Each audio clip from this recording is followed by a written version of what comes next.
To be on SportsGrid.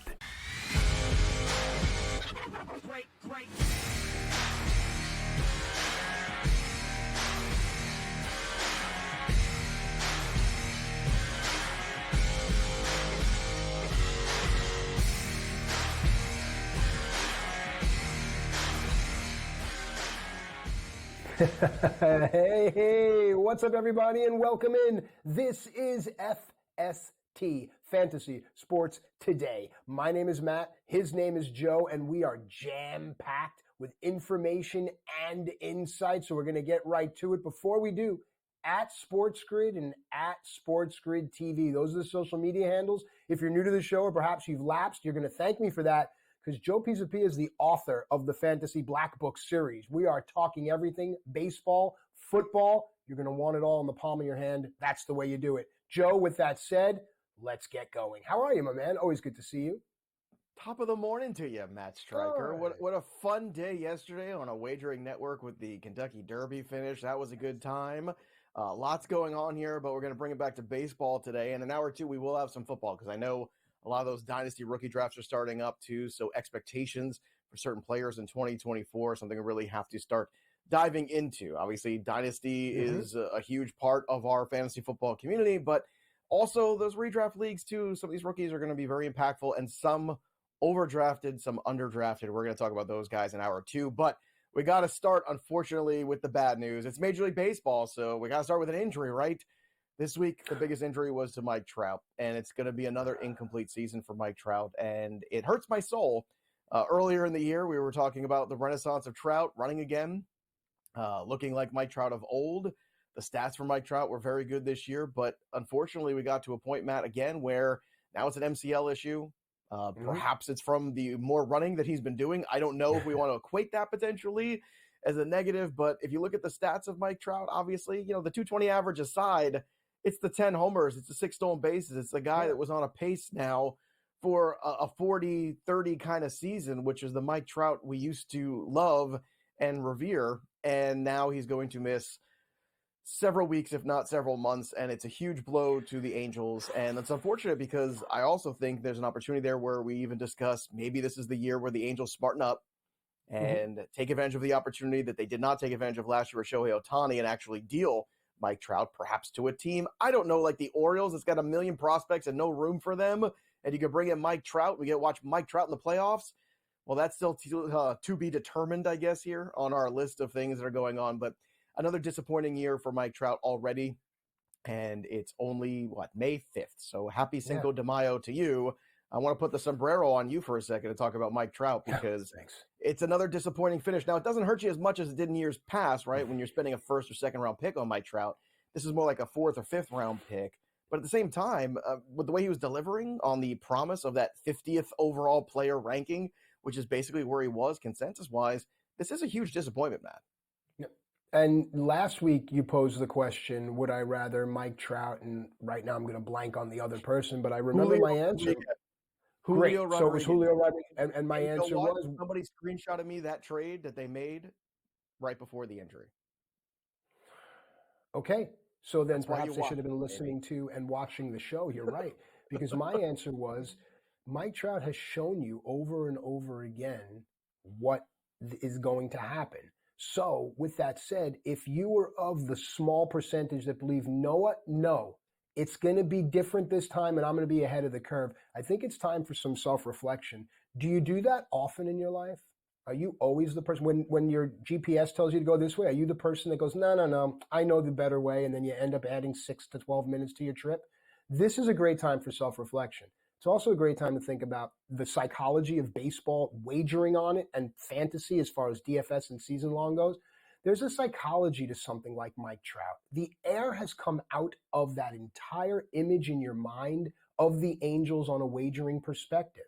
If you're a Mike Trout manager in season long, you let your breath out and you go, all right, is Joe Adele available? It becomes very disheartening, very depressing, and I don't want that to spread out. Mike Trout has shown us over and over again what happens to him, his physical frame. No indictment on him. It's just what happens. You must wager accordingly, Joe. So I'm not surprised. Yeah. I'm also not disappointed because, listen, it happens. There are many other players in the league and 29 other teams upon which that I can make an investment. Yeah, I think it's intoxicating to be right. And if you drafted Mike Trout 50th overall, it's intoxicating because you're like, oh my God, I'm a genius. I was right. I bought back Keep in telling low. yourself that. And again, it's looking ahead of the expectations that we talked about on the show. If you could flip Mike Trout for Julio Rodriguez or something like that, do it right now.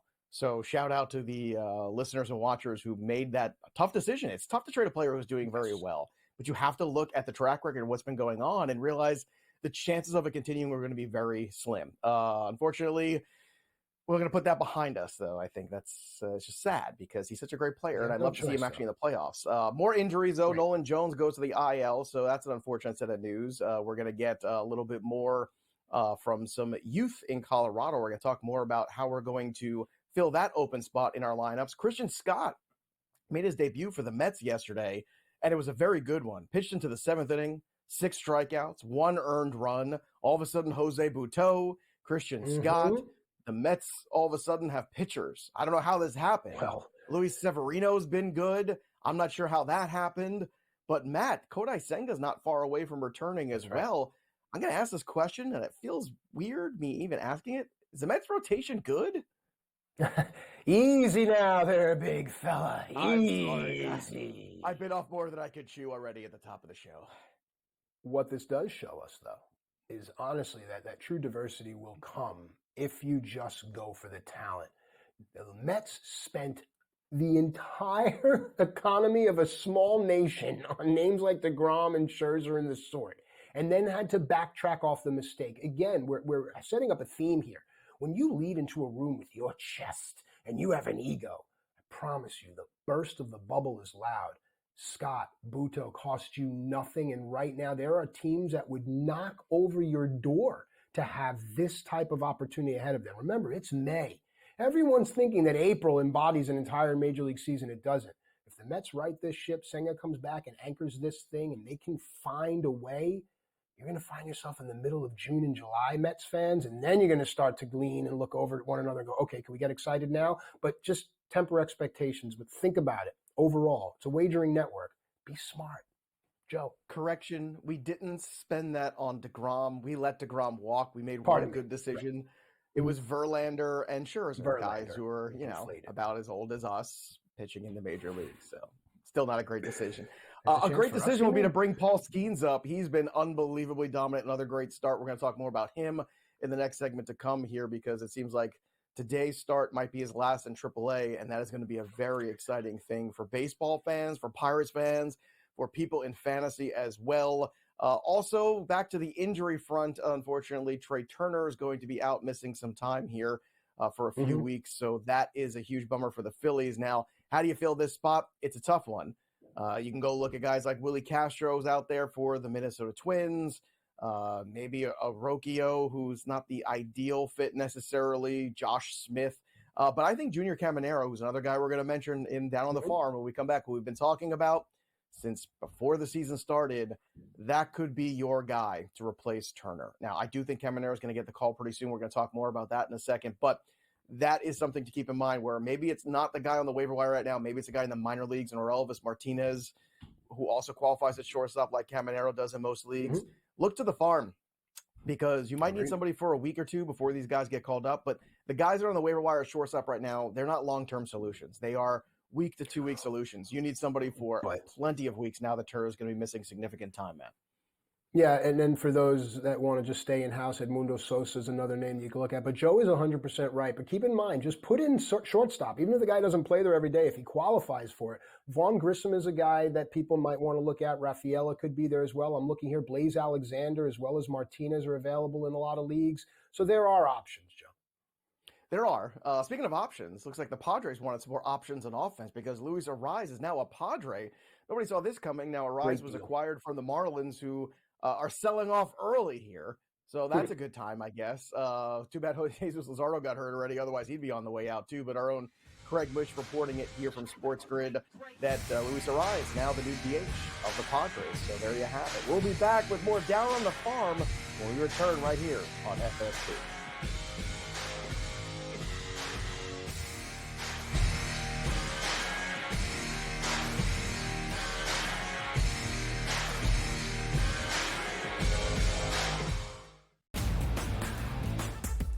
Tory Taylor, who they actually needed some help in terms of their punting unit. He is going to be great. But I do firmly believe if Odunze's not on the board, that they probably trade back and gain assets and look to fortify their team across the board. But the fact that we got a bozo pick in number 8 here from the Atlanta Falcons, that's the reason why I believe also they picked out the Bears as the winner. The Early Line, only on SportsGrid. Quotes coming out about Embiid. Oh, he's a warrior. You'll never get him off the court. You're just telling me he's an injury. He's one slip and fall away from what's not seeing him anymore in this series. I would have sat him because there was only 1 day between the 2 games. It's 2 days between games 2 and games 3, and it's 2 days between games 3 and game 4. Betting above the rim, only on SportsGrid. Anyone that's been to a sporting event, the atmosphere before a game, I think Game Time Decisions has that same exact atmosphere. This is our arena. This is what we do. There is going to be an energy to Game Time Decisions that you will feel night in and night out. The excitement you get when you lock your bets in, when you're figuring out what you want to do, we can zone in on the biggest games each night. I want this to be the place that people come to before the games start so they feel as ready as possible to lock in their cards. We are going to hit every single one of those markets that you need to know about. We're going to go through every single thing, and I've got a great team behind me that's going to help me get the job done. There is not going to be a better place, I promise you, than Game Time Decisions to get that new information, react to it, and be able to then bet accordingly. We will have everything at our disposal, and we will use that to our advantage. I'm Kevin Walsh. Tune into Game Time Decisions from 6 to 8 p.m. Eastern on SportsGrid. Great.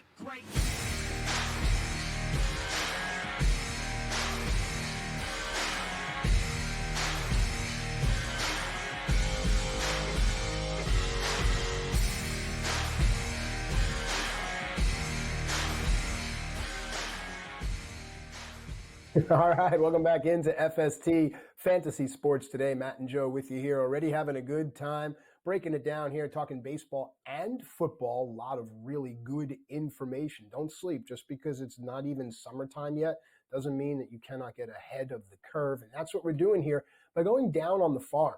Joe, we opened the show talking about some major injuries to some major players that have some major name value in Major League Baseball. Can I get a fifth major in? I'm not so sure.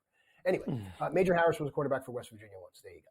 All right, but to the point, with all the injuries, don't shake your head at me, to all the injuries and all the scrambling and all the waiver wire jockeying, we have to go down on the farm now. We have no choice. So let's do it. And the obvious place to start is with the Baltimore Orioles organization. This team, I think, could field a team of 22 and unders that could beat or compete with teams like the White Sox and the Marlins. And that's either concerning or an ability to take advantage of a profit. What do you think? Yeah, I think they're going to have to deal some of these prospects at some point because there's just no room at the end. And they're going to need more starting pitching. I know John Means came back yesterday and he had a good performance. Kyle Bradish came back, so that's good. But he did lose Grayson Rodriguez this week too. So maybe you keep an eye on a guy like Cade Povich in that system also. But you're right, this Norfolk team from an offensive standpoint has just been unbelievable. Now, it's been frustrating because for all this hype around Baltimore, Jackson Holiday didn't make the team. Everybody was yelling and screaming because he was so good at AAA. Gets called up, was dreadful. Gets sent down. Heston Kjerstad gets called up. He was brilliant at Norfolk. What happened? He's just sitting on the bench, basically, which was my worst nightmare, and I warned everybody that might happen. I didn't think it was going to happen as much as it has, so that's been extremely frustrating. And then there's Kobe Mayo, who's the other guy of this trio who still continues to just rake at Norfolk and AAA. You look at these stats, the power numbers off the chart here. 11 homers, 31 RBI. He scored 24 runs. He even's got 3 stolen bases just for measure. And he's hitting .333 with a .397 OPP and a .1080 OPS. So Kobe Mayo, again, nothing left to prove here at the AAA level. So how does he break in? I think the best way is you call him up, you let him play third base, you move Westberg over to second base, and I think that's probably the solution to the problems. Now, I understand Colton Cowser is another guy that's played very well. Mm-hmm. Ryan Mountcastle's kind of solidified in that DH spot or first base, depending on where you want to play him most days. So, again, it becomes a very tricky puzzle. Gunnar Henderson's been brilliant. You're not moving on from him anytime soon in his spot. That's for sure. He's an MVP caliber guy. So you're going to leave him wherever he's most comfortable. But you're going to have to find some ways to work in some of this talent. Otherwise, you got to find ways for this talent to go other places to bring in guys that can help you, whether it be a closer, whether it be, they have that kind of locked in here with Kimbrel now. But still, like you're looking at an Orioles team, although maybe we don't. It's a good point, Matt. Yeah. I think that the Orioles are in a really interesting spot. They are an embarrassment of riches when it comes to minor league talent. The question is right now, how do you utilize that talent to the best of its ability? And when you're looking to win a division, how much patience do you have at the major league level for these prospects? That's been the problem so far. They haven't shown much patience for that. I know they showed some with Jackson Holiday, but in my opinion, not enough. They could have let the kid go a little bit. I'm sure he would have figured things out instead of yo-yoing up and down between the major leagues and AAA. So that's an unfortunate set of circumstances. But at the same time, as they say, it is what it is. But Baltimore has a lot of exciting guys coming in. Kobe Mayo will be up eventually. So he might be a guy in deeper leagues you should be stashing right now.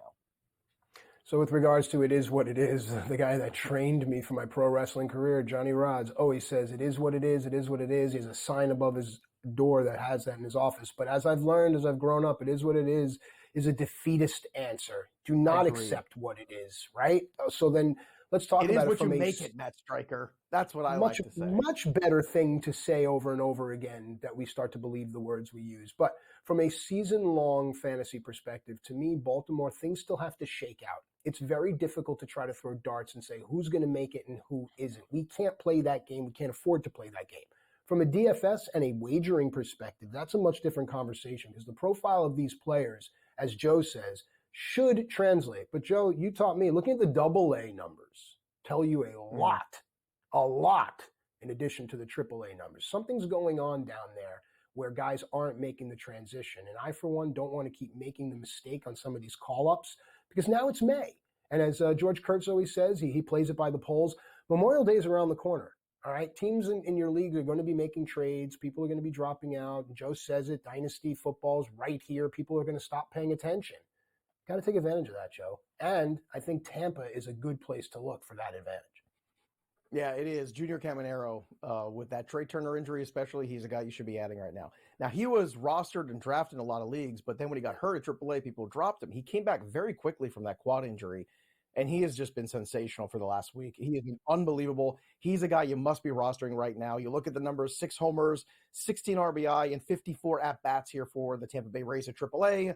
He's hitting over 300. The OPS is at 1140. The guy has nothing left to prove at AAA, so he should be another guy up because Brennan Lau is out. They need more offense. This offense isn't doing anything. They got, their butt handed to them by the New York Mets yesterday, okay? And a rookie in Christian Scott. You need to start adding more offense. Speaking of offense, the Milwaukee Brewers, they added some offense too to their lineup. They brought up Tyler Black. Now, so far, it's been a slow start at the big league level for Black, but again, patience is important here. He was hitting in the middle of that order, and they certainly need some offense there as well. So far, 30 hits for him on the season, 5 homers, 18 RBI, 3 steals. He's also hitting over 300 at AAA with an OPS over 900. So Tyler Black is another guy potentially who could help you depending on where he qualifies in your league, but you should be adding him as well, at least to speculate, because if he gets hot and he sticks around, he could be a key piece here for the Milwaukee Brewers going forward. So Black and Caminero, those are 2 guys specifically you need to be adding to your rosters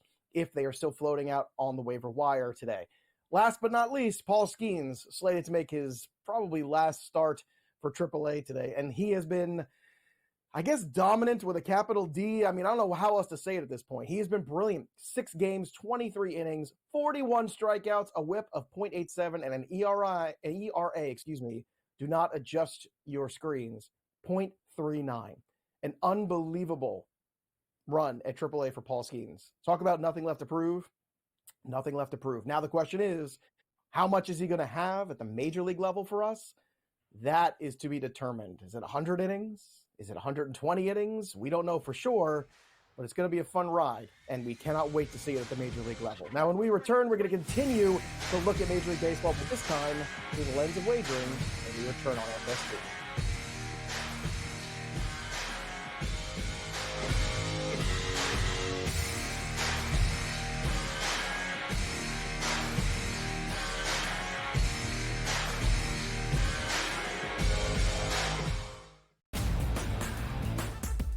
Torrey Taylor, who they actually needed some help in terms of their punting unit. He is going to be great. But I do firmly believe if Odunze's not on the board, that they probably trade back and gain assets and look to fortify their team across the board. But the fact that we got a bozo pick in number 8 here from the Atlanta Falcons, that's the reason why I believe also they picked up the Bears as the winner. The Early Line. Only on SportsGrid. Quotes coming out about Embiid. Oh, he's a warrior. You'll never get him off the court. You're just telling me he's an injury. He's one slip and fall away from not seeing him anymore in this series. I would have sat him because there was only 1 day between the two games. It's 2 days between games 2 and games 3, and it's 2 days between games 3 and game 4. Betting above the rim. Only on SportsGrid. Anyone that's been to a sporting event, the atmosphere before a game, I think Game Time Decisions has that same exact atmosphere. This is our arena. This is what we do. There is going to be an energy to Game Time Decisions that you will feel night in and night out. The excitement you get when you lock your bets in, when you're figuring out what you want to do, we can zone in on the biggest games each night. I want this to be the place that people come to before the games start so they feel as ready as possible to lock in their cards. We are going to hit every single one of those markets that you need to know about. We're going to go through every single thing, and I've got a great team behind me that's going to help me get the job done. There is not going to be a better place, I promise you, than Game Time Decisions to get that new information, react to it, and be able to then bet accordingly. We will have everything at our disposal, and we will use that to our advantage. I'm Kevin Walsh. Tune into Game Time Decisions from 6 to 8 p.m. Eastern on SportsGrid. Great.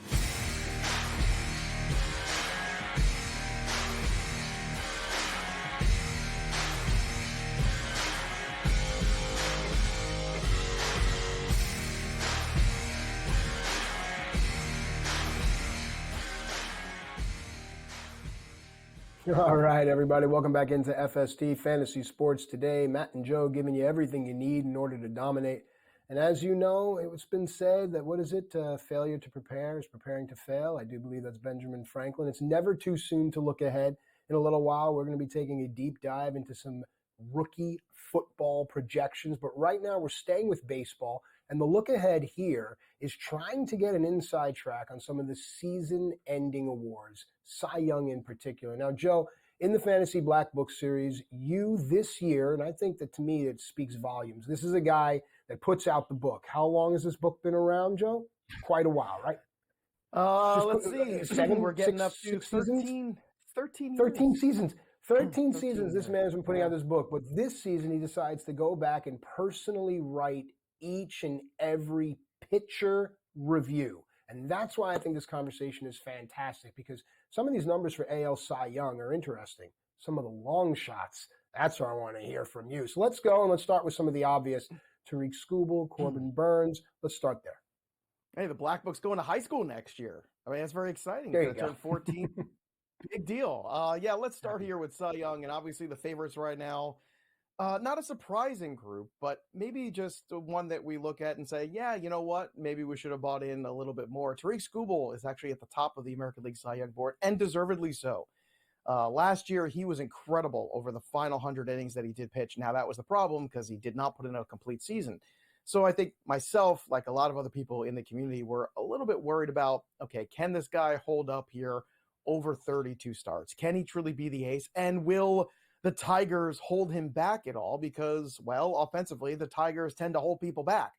But at plus 310, he has gone now ahead of Corbin Burns over on bettingpros.com in the consensus line. So that's a big deal because Burns was the strong early opener. Now, Burns pitches for the better team in the Baltimore Orioles. That's going to win a lot more games. It's going to, at the end of the day, be a lot more of the public conversation. So this comes down to, again, the environment of the voter. It's a media award, right? Mm-hmm. Baltimore is a much more public team than the Tigers. Will people really give Tariq Skubal his due? Perhaps, but then again, perhaps not. However, it's hard to ignore the 1.72 ERA, the 0.74 whip, 36 innings, 41 strikeouts, just 6 walks for Skubal. So I get it. Statistically speaking, Skubal should be ahead. And perhaps as the voting body continues to turnover over the years. Wins don't mean as much. Good I think point. people in this younger generation who now have an opportunity to vote for these awards in the media, they have a better idea of what the metrics are that matter in terms of how good of a pitcher you are. But I will say this, Skubal deserves to be at the top. I don't know how long he's going to stay there. A few good starts from Corbin Burns will put him probably right above Skubal, but it's a fascinating race at the top. However, I do think there's some other guys that are going to get involved in it sooner than later in the American League again, and some of the names are the same guys that we talked about in February and March on this show.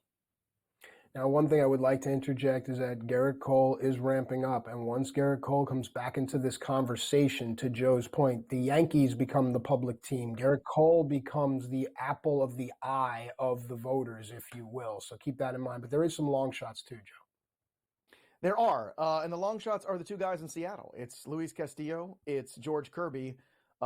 Castillo was my favorite at the top. He is rebounded from a rocky April. The strikeout rate's always been strong, and George Kirby has been very good. Now, Kirby is dealing with a little bit of a knee issue right now, so we'll keep a close eye on that. But look at the numbers you're getting on both of those guys. Incredible in terms of odds right now. Plus 2,000 for Castillo, plus 2,100 for Kirby. And on the National League side, Matt, right now, Zach Wheeler's at the top at plus 270. He's probably been the best pitcher in the National League. But Tyler Glasnow right there, and Glasnow was another guy that we talked about had a real shot for this award. We knew the strikeout totals were going to be high, and we also knew the Dodgers were going to be a very public team. Now, the Phillies and the Dodgers, no mistake there that these two teams are going to be involved in the playoffs. We all agree on that, I think. But Glasnow at plus 550 still is very, very investable. And I think people need to pay attention to that number. I'm sure in some spots it's already gone down, considering yesterday's 10 strikeout performance. So the strikeout number is going to be off the charts. Totals are going to be there. But there's also some guys, too, that I think in the long shot category of the National League bear witness. Shoto Imanaga of the Cubs has been brilliant so far, and he's been a fun story. Now, what he has going for him is the fact that he's a fun story and he's new, but they can also give him Rookie of the Year, and that would be the way to acknowledge his fantastic season and not have to give him both awards. That's like Roger Clemens kind of territory, right, where you win Rookie of the Year and Cy Young and things like that. That doesn't happen all that often. Freddie Peralta plus 1,200, another guy, too, had a bad start 2 weeks ago, but then he popped back for another good one. He's going to be suspended for 5 games for a bunch of nonsense because sometimes Major League Baseball overreacts. Peralta's another guy to keep an eye out, and we all know, Matt, this race got completely wide open once Spencer Strider was gone for the year. So, National League, it should be really fun. When we come back, let's make some trades on SportsGrid.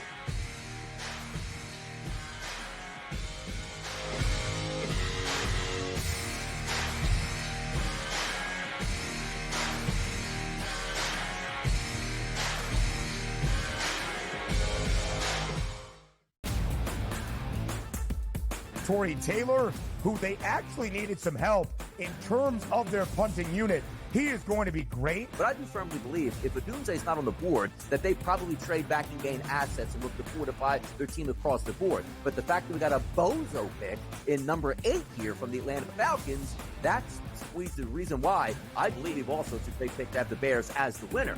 The Early Line, only on SportsGrid. Quotes coming out about Embiid. Oh, he's a warrior. You'll never get him off the court. You're just telling me he's an injury. He's one slip and fall away from not seeing him anymore in this series. I would have sat him because there was only 1 day between the 2 games. It's 2 days between games 2 and games 3, and it's 2 days between games 3 and game 4. Betting above the rim, only on SportsGrid. Anyone that's been to a sporting event, the atmosphere before a game, I think Game Time Decisions has that same exact atmosphere. This is our arena. This is what we do. There is going to be an energy to Game Time Decisions that you will feel night in and night out. The excitement you get when you lock your bets in, when you're figuring out what you want to do, we can zone in on the biggest games each night. I want this to be the place that people come to before the games start so they feel as ready as possible to lock in their cards. We are going to hit every single one of those markets that you need to know about. We're going to go through every single thing, and I've got a great team behind me that's going to help me get the job done. There is not going to be a better place, I promise you, than Game Time Decisions to get that new information, react to it, and be able to then bet accordingly. We will have everything at our disposal, and we will use that to our advantage. I'm Kevin Walsh. Tune into Game Time Decisions from 6 to 8 p.m. Eastern on SportsGrid.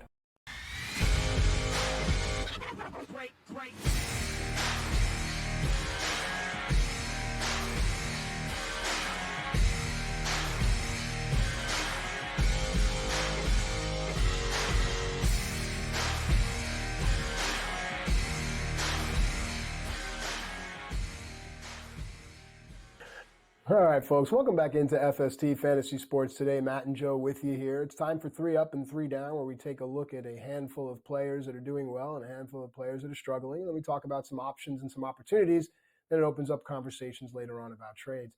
Joe, before we came on the air here, I like to always bring the listeners and viewers in. You and I were having a conversation about just profitability in business and sports. And right before our producer was counting us in, Joe said, well, when does it end? And I mouthed silently, never. Never. I honestly think that in this day and age, especially in sports business, that the pursuit of profit will never, ever end. And those that are in the small minority, now, okay, it's not a huge minority, it's a small, I'd say 49% to 51% that say, well, it has to be people over profit. I'm with you. We're not there yet, though. So in 3 Up and 3 Down, we have to keep that in mind. People over profit. That's Joe's mantra. But for many others, it's profit over everything. Joe? Well, I mean, I'd like to have both. Can't we have you were profits raised and right. people? You're a human being. You don't live and die by the dollar, but it's something we need to have at our forefront of our conversations, especially on this network. Well, look, if you've had Mookie Betts, you've been living. Let's put it that way. So when you look back at the month of April and who had the best April ever, normally we do this segment kind of in a vacuum of a week, but at the end of the month, we like to look back at the month and say, how good was the month of April for a guy like Mookie Betts? Well, it was very good. 377 batting average, good. 6 homers, 25 RBI, 8 stolen bases. He scored 29 runs, okay, in 33 games. 29! Unbelievable. And look, he's a big reason why the Dodgers offense is where it is right now. And that is saying something because the bottom half of the Dodger lineup has not been great in April. It really hasn't. It's struggled pretty much. I know Max Muncy hit 3 home runs yesterday. We should all do a song and dance about that. Correct. Great. But 44 homers for this team is a total right now. 807 OPS, that's the best in baseball right now of any other team. And in terms of run productivity, guess where they are? They're at the top, 192. Yes. And it's because of Mookie Betts. Mookie Betts hasn't scored all 192 runs, but he is that guy who gets on base. He is that guy that drives in runs. He's that guy that creates runs. He makes things happen. And in terms of filling the stat sheet, we all know that a guy's hitting 377 is probably going to come back down to earth. There will be a struggle month or a struggle week or two for Mookie Betts that's lined up because that's the nature of the beast of Major League Baseball. But you have to sit back and marvel at how good he has been. And if you get this version of Mookie Betts in October, the Dodgers are going to be incredibly, incredibly tough to deal with. But again, getting out at the right time. It's only April. I don't want to have my best month in April. I want to have my best month in September or October, Matt. But you can't argue, regardless, how good Mookie Betts has truly been for the Dodgers in the month of April. Yeah, the hidden lesson there is don't peak too early, kids. You know what I'm talking about. But if I saw that graphic correctly, 49 hits in this month. 49. The man is on pace for 300 hits. Do you understand what this Dodgers team can do to the statistics overall? I really think that, listen, a lot of this generation is always looking for their people, their guy. Oh, LeBron's better than MJ. You want something? Look to Mookie Betts and the Dodgers to maybe perhaps rival the 27 Yanks. And I know it's a much different time, but we could be on the precipice of something. So if you're looking for something to hang a hat on, generation, it's this Dodger team. It really is, because Mookie Betts is special. And it's funny because the next guy we're going to talk about profiles very similarly, doesn't he? So it's not a shock that Juan Soto is doing really, really well in his first month in Yankee pinstripes. It's not a shock at all, and it's very exciting too because they've needed him. The Yankees are a top 10 offense, but let's be honest, it's been on the back and the shoulders of Juan Soto. Aaron Judge has not been great in the month of April. More on that to come. But Juan Soto has been from the jump too, from that first series against Houston in Houston, where the Yankees have struggled over the last few years. That kind of set the tone, I think, for this Yankee season. And Volpe's had some moments there, but collectively, still, I don't think this Yankee team has given you the best of itself, yet it still finds itself towards the top of the standings. And as I said before, a top 10 offense. When you look at the stats of Juan Soto, obviously the batting average has been there at 331. He's an on-base machine. He's got 8 homers in the month of April with 4 stolen bases, 41 hits, 22 runs scored in the 33 games that he's played so far this year. So it's been a terrific start for Juan Soto. In a situation where some people might have thought, is the New York stage too big for him? Anybody who watched Juan Soto in the playoffs with the Nationals knows there's no such thing as too big of a stage for Juan Soto. This guy is a special talent. He is going to get paid. The question is, are the Yankees going to be the one to pay him, or is somebody going to go even over the top of what the Yankees want to pay? That's going to be an interesting offseason to discuss, but the Yankees so far look like geniuses for this investment because Juan Soto has been the MVP of this team and arguably the MVP of the league as well. So Juan Soto, a terrific start. He has certainly delivered on his first-round value as well. All right, let's start to give the pitchers some love here, and let's go down to Philadelphia, where Joe's near and dear to your heart, that city, and you were just recently there for WrestleMania. But what's the mood like in Philadelphia with a guy like Zach Wheeler takes the mound? The mood in Philadelphia is really good, Matt. We're going to get hoagies and Cokes. We're going to go watch Zach Wheeler pitch for the Phillies. Trey Turner's out. It's a bummer, but that's all right because we're going to watch Zach Wheeler, get some cheesesteaks, get a hoagies. Get to hang out at the Wawa and then watch Zach Wheeler. Wait, you're morphing into Dr. Evil. You're morphing into what's happening here. Dr. Evil might be from Philadelphia. Is Lord Michaels from Philadelphia? If I have an evil petting zoo, maybe an evil Cy Young, that'd be great. But Zach Wheeler, 7 games so far this year, 42 innings pitched. Look at that strikeout number to walk right here. Like 52 strikeouts, 12 walks so far, an ERA under 2, a whip under 1. Zach Wheeler's been terrific. Now, this hurts me as a Met fan because I remember Zach Wheeler as a guy that flashed moments like this for a start, maybe 2, and then he was mediocre for the next 3 starts. The consistency that he has found in Philadelphia has been stunning. And I keep saying this, that I still believe that at the end of the day, when the Phillies and Dodgers end up meeting up at some point in the playoffs, my money's on the Phillies. It's one of the few places that has a home field advantage in Major League Baseball. You talked about it. I am familiar with that city. I spent a lot of my life there. They are crazy for this team. It is an environment that is incredibly hard to play in. You know the mouths are going to be out. You know the beers are going to be flowing. And you can't say that a lot of places now in Major League Baseball. Back in the day, Yankee Stadium once upon a time was that place. It's not really like that anymore. Philadelphia, it's like that. And Zach Wheeler right now is in a good spot here, not just to win the Cy Young, but also carry this team to the division, especially with some of the struggles that the Braves have had. And speaking of struggles from those teams, we're going to talk about some struggles in Joe Musgrove. Not a good month. Now, the good thing is that the last performance was his best one. 9 strikeouts, that's what you're looking for. So Joe Musgrove with his 6 ERA after the month of April comes to a close is an intriguing buy low. The offense is still good in San Diego. The ERA is high. The whip is high. But the strikeout rate is still strong enough. I would like to see it pop up a little bit more. That last outing was very encouraging if you want to buy off that. O'Neal Cruz, a guy that has power and speed, but unfortunately 3 homers and 3 stolen bases. That's not why you drafted O'Neal Cruz. You drafted him for more than that. I'm going to give him the benefit of the doubt. He did not play last year. He played 9 games last year. Yeah. So let's let the kid have a little bit of that rust fall off. And let's see what happens when we come to the end of May. Hopefully he has a much better month of May. And then the last guy is Juan Soto's teammate, Aaron Judge, who, unfortunately has not been the player that the Yankees were hoping in the month of April. Now, it's just April. We shouldn't panic. But hitting under 200 is a problem. The power's still there, though. 6 homers, 18 RBI. I think Aaron Judge is going to be fine. Matt, Joe Musgrove, O'Neal Cruz, Aaron Judge, instead of asking you which one are you not worried about, which one are you concerned about, if any of these 3 guys that had a down month of April? It's Joe Musgrove. It's been volatile now more often than it hasn't been for me, so that would be the answer. All right, there you have it. So Joe Musgrove, not a buy for Matt.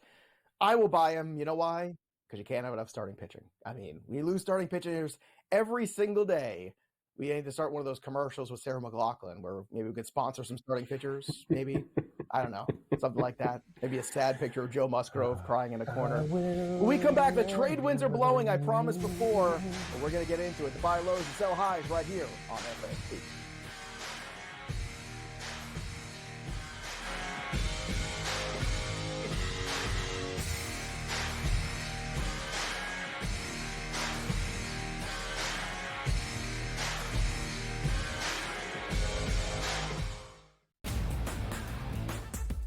Tory Taylor, who they actually needed some help in terms of their punting unit. He is going to be great. But I do firmly believe if Odunze's not on the board, that they probably trade back and gain assets and look to fortify their team across the board. But the fact that we got a bozo pick in number 8 here from the Atlanta Falcons, that's the reason why I believe also it's a great pick to have the Bears as the winner. The Early Line. Only on SportsGrid. Quotes coming out about Embiid. Oh, he's a warrior. You'll never get him off the court. You're just telling me he's an injury. He's one slip and fall away from not seeing him anymore in this series. I would have sat him because there was only 1 day between the 2 games. It's 2 days between games 2 and games 3, and it's 2 days between games 3 and game 4. Betting above the rim. Only on SportsGrid. Anyone that's been to a sporting event, the atmosphere before a game, I think Game Time Decisions has that same exact atmosphere. This is our arena.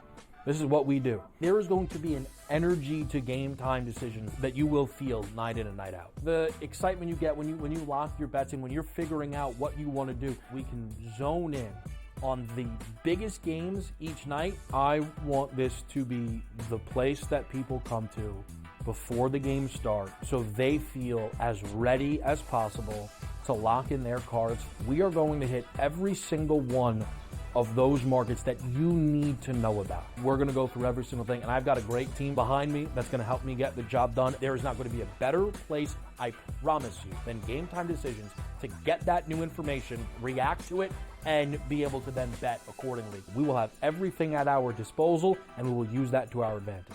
I'm Kevin Walsh. Tune into Game Time Decisions from 6 to 8 p.m. Eastern on SportsGrid. Great.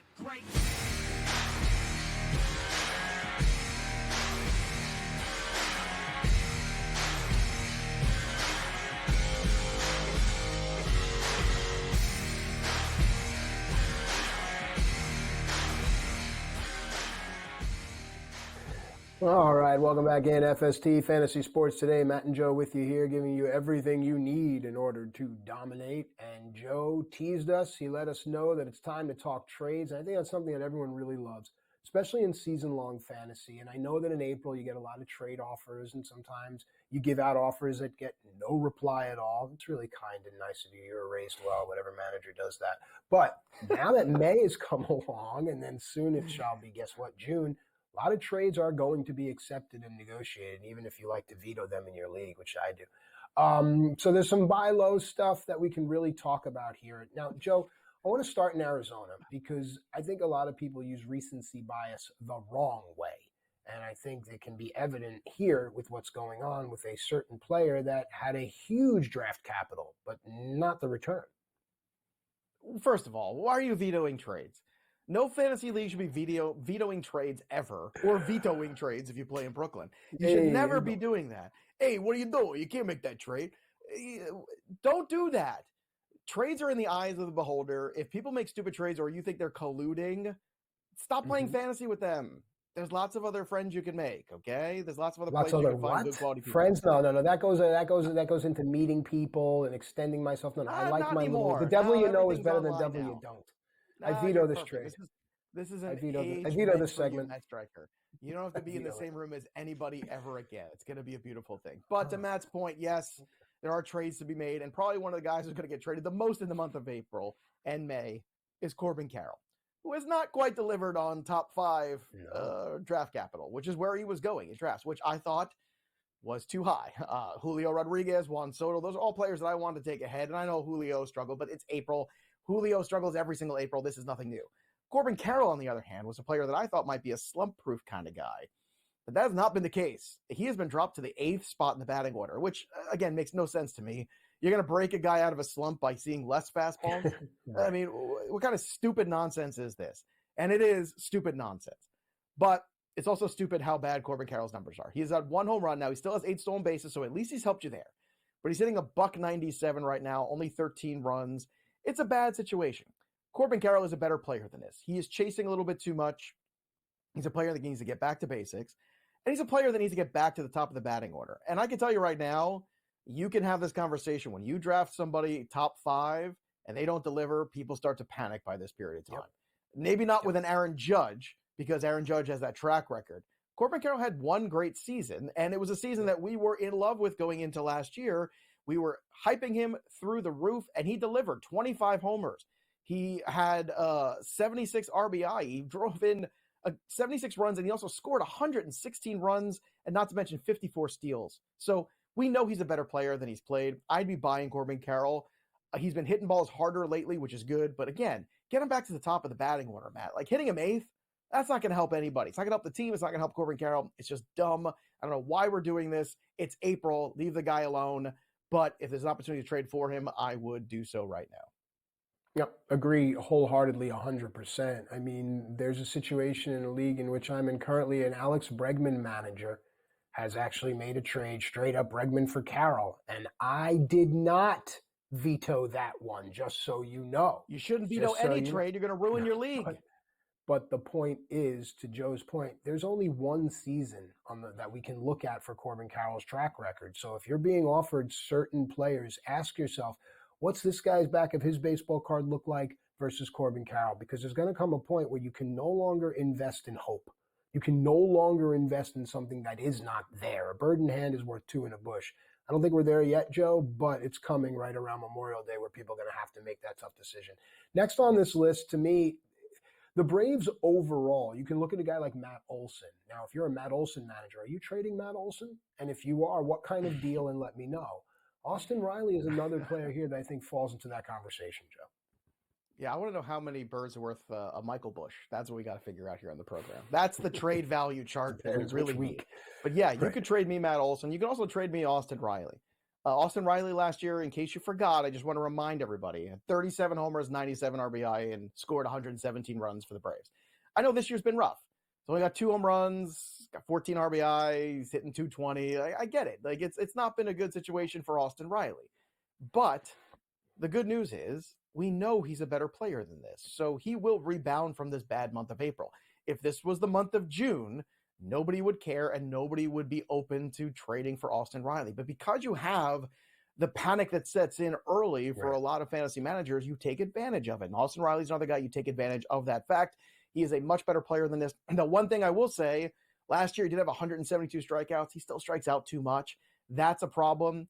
He will make adjustments. Everything will be fine. Another guy, too, that has been much better than his numbers realize is Aaron Savali. And when you're looking for pitchers, Savali might be a guy that people are getting frustrated with because they see that 5 ERA. But the expected ERA is actually much lower than that. And that's something you have to keep in mind.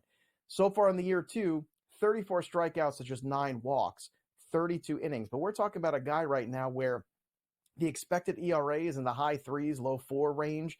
The xFIP, the FIP, all those numbers are saying, hey, Savali's been much better than this, than the 5 ERA. So take advantage of that fact. Savali's a guy you could probably have on the cheap right now, and everybody could use more starting pitching. It's a good ballpark factor. When Caminero comes up, the offense is going to get a bit of a boost. When Brandon Lau eventually comes back, hopefully that helps too. So Savali's another guy that I think people should be buying on. And there's one more too, Brandon Nimmo of the New York Mets. Again, guy hits at the top of the order. 15 runs scored, 3 homers, 2 steals. He only hit in 216, but Brandon Nimmo was a really good player last year. He showed you power. He always had good on-base skills.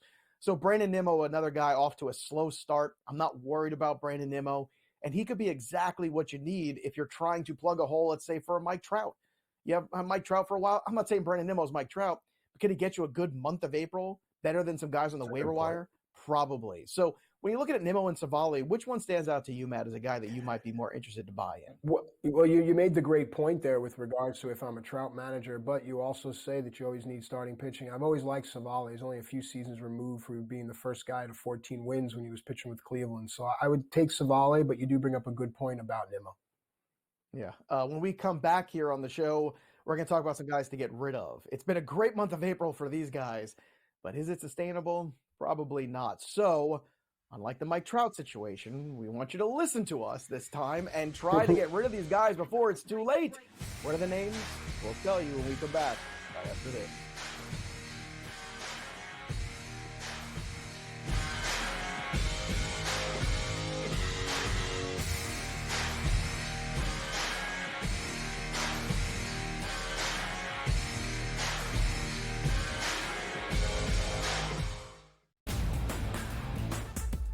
Tory Taylor, who they actually needed some help in terms of their punting unit. He is going to be great. But I do firmly believe if Odunze's not on the board, that they probably trade back and gain assets and look to fortify their team across the board. But the fact that we got a bozo pick in number 8 here from the Atlanta Falcons, that's the reason why I believe also they picked out the Bears as the winner. The Early Line. Only on SportsGrid. Quotes coming out about Embiid. Oh, he's a warrior. You'll never get him off the court.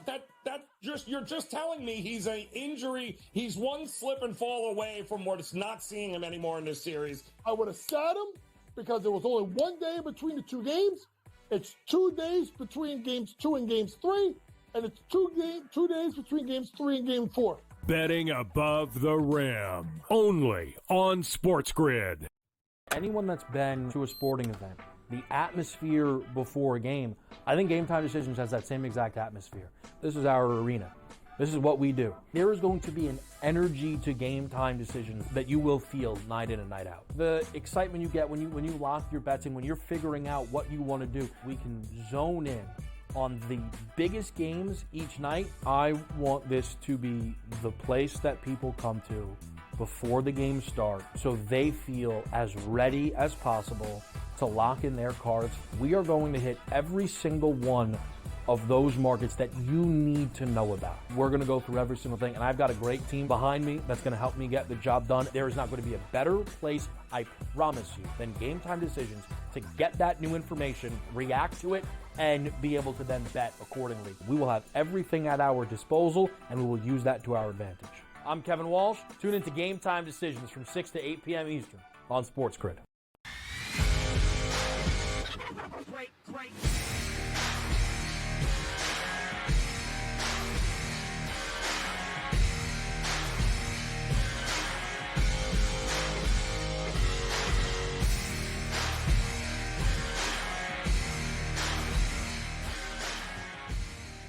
All right, welcome back into FST Fantasy Sports Today. Matt and Joe with you here, and it is time for my favorite segment. I don't care how old I get, I'll always make the funny ha-ha jokes. It's time to sell high. I was always told in college, you shouldn't go to the supermarket high. It's a ha-ha. But honestly, selling high is such a talent, especially at this point in the season, in any sport, but in baseball, you get players that are just playing over their head, hair on fire, and you find managers that have panicked. Joe has been giving us a psychology lesson on the mindset of fantasy managers. You could really make a great deal, Joe. You can. I'm just picturing your cart of groceries just filled with Pop-Tarts. Nothing but Pop-Tarts with that. Every single kind. Every instance of Pop-Tart. Yes, and every single kind of Pop-Tart you can imagine there. By the way, I didn't see the Pop-Tart movie yet, the one with Jerry Seinfeld. I imagine that's something you and I are going to watch before next week's show. Let's make that sure, my friend recommended it. It's Unfrosted, I believe it is called. Unfrosted, yes. We have to. Yes. That's us. And you know what? We're going to take the frosting off of these guys because right now it looks delicious. It looks so good. But if you bite into it, I'm telling you, it's going to be stale. It's not going to be what you think it is. Let's start with Tyler Anderson, his 2.23 ERA. Yeah, that's right. Tyler Anderson has a 2.23 ERA, and you're saying that doesn't seem right, and it's not. It's not that good. A 1.07 whip right now, 9 earned runs. That's all he's given up so far. But the problem is this, the strikeout rate, 27 strikeouts, 36 innings. That's not great. That's not something you're looking at to sustain and be a good situation. Let's factor in another thing here for this Angels pitcher. Now he doesn't have Mike Trout. So the win potential went from bad to worse. So that's also a big problem for Tyler Anderson. And just like we were talking about before when it came to Aaron Savali, whose ERA, by the way, after this last weekend start here, is now above 6. His expected ERA is in the mid-3s. His xFIP is in the mid-3s. Let's flip that around for Tyler Anderson and take a look at this. Okay. So his ERA is a 2.23 right now. His expected ERA, Matt, is 4.72. His xFIP is 4.82. So winter is coming for Tyler Anderson this spring. Okay? There you go. There's your clip right there. I'm telling you right now, this is a guy you have to unload. I know it was fun while it lasted. Sure. But, summer's coming. You're going to be going to college in the fall. It's time to get out of the Tyler Anderson business. I want you to have the summer of Matt. That's what I want you to have without Tyler Anderson. You don't need him anymore. Here's the thing, you say you can never have enough starting pitching, but then sometimes people make the mistake and it just, you get behind the eight ball too quickly. You have to be careful. You really have to be able to distinguish between the Tyler Andersons and the Aaron Savales of the world. And the only way to do that is to actually watch. Just watch a guy start once or twice. Box scores are great, information is good, but actually watch a guy pitch. It'll really help. All right, now let's go back to Philadelphia because, Joe, near and dear to your heart, Alec Bohm. What is the pulse of Alec Bohm in Philadelphia? Well, the pulse is he has a .412 BABIP, a batting average of balls on play. Mm-hmm. And that has led to a .362 batting average, 4 homers, 30 RBI to start the year. And it's been great. But let's not pretend like it's going to sustain. Now he also has a hip issue that he's going to play through. Yeah. So he now officially becomes the first guy in Major League Baseball this year to play through an injury. Congratulations, Alec Bohm. We salute you. But at the same time, Alec Bohm is not a .360 hitter. He's not barely a .300 hitter necessarily. So this is going to come back down to earth and it's going to come crashing down. And now when you add in this hip injury to the mix that he might be playing through, this is the perfect time to get out of the Alec Bohm business. If you could turn Alec Bohm into Junior Caminero, you do that. Wow. And you can turn Alec Bohm into a starting pitcher, like say maybe a Brandon Nimmo and an Aaron Savali, maybe, which I think is a deal you might be able to pull off considering how good Alec Bohm has been. You do this. And you find the manager in your league that lost Tristan Cassis. You find the manager in your league who's hurt. All right. And evidently that the managers there are jumping in on Joe. But Joe is 100% right. You find the managers that have lost a lot of these players, and then you try to make these offers. I think the final player that we want to talk about here is Jurickson Profar. And Joe, I really think that Jurickson Profar is a name that gets thrown around a lot. What are your thoughts? Well, Profar, again, has had a fantastic run. .336 batting average, 4 homers, 21 RBI this month, 17 runs coming into May. He has been way better than advertised, and people have been picking him up off the waiver wire and utilizing him. But now that Luis Ariz is in town, too, it starts to make me wonder, does he start to get squeezed a little bit here? There's only so much room at the end for everybody to get at-bats. And Profar's done this before where he's had a good month, and then things have fallen apart. So I don't know if I want to buy that either. Again, can you flip a guy like an Alec Bohm for Brandon Nimmo and Aaron Savali? You might be able to pull that deal off. Same thing with Profar. Maybe you can flip him for somebody who's been underperforming and get somebody better for the next 5 months. When we come back, hour 2 of FST, some baseball and some NFL.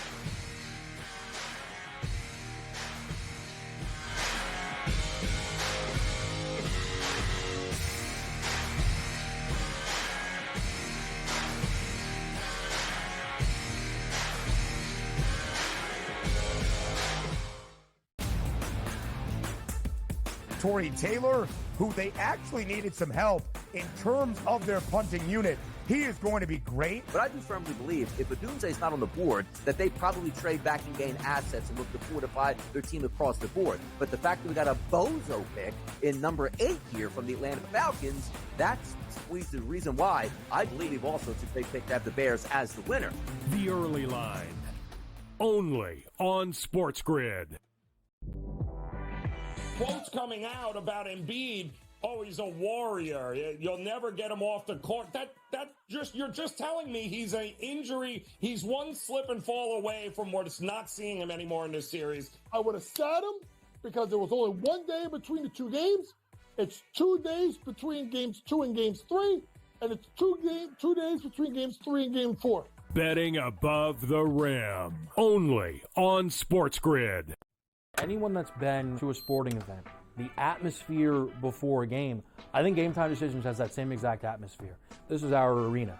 This is what we do. There is going to be an energy to Game Time Decisions that you will feel night in and night out. The excitement you get when you lock your bets in, when you're figuring out what you want to do, we can zone in on the biggest games each night. I want this to be the place that people come to before the games start so they feel as ready as possible to lock in their cards. We are going to hit every single one of those markets that you need to know about. We're going to go through every single thing, and I've got a great team behind me that's going to help me get the job done. There is not going to be a better place, I promise you, than Game Time Decisions to get that new information, react to it, and be able to then bet accordingly. We will have everything at our disposal, and we will use that to our advantage.